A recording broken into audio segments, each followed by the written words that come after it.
So I get asked all the time by homeowners, should I go with a lighter shingle because my attic is so hot?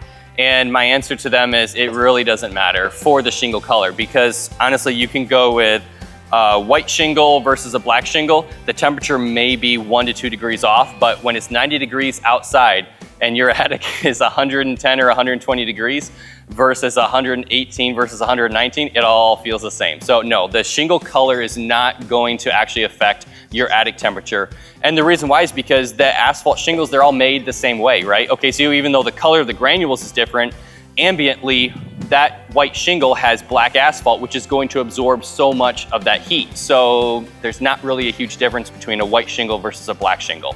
What you do need is more ventilation. So you've got to get more of these vents put up on your roof, and you also need more intake. You've got to have just more air flowing from the bottom of your attic and entering in, pushing the air out through one of these vents. By increasing your exhaust and your intake, you will have a cooler attic temperature. It's going to be more closer to within 10 degrees of what the outside temperature is going to be.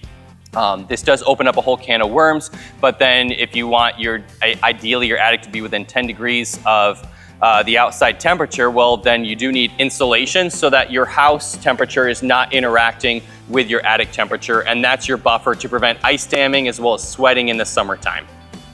For example, this homeowner here had very limited air intake and not a whole lot of vents initially. So what we did was we added vents. We more than doubled the amount of vents on the homeowner's roof to exhaust the air out, but you also need a lot more intake. So this is their original soffit, and you can see that they've got 2 small vented panels.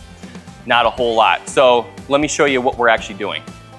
We end up cutting the whole length up here on the soffit and installing a vented panel every 3 feet. Thereby, I mean, you're talking about multiplying this intake by at least 5 times. So they're gonna get a lot more airflow going inside their home than what they previously had, and that's gonna help condition their attic space to more with what's going on outside.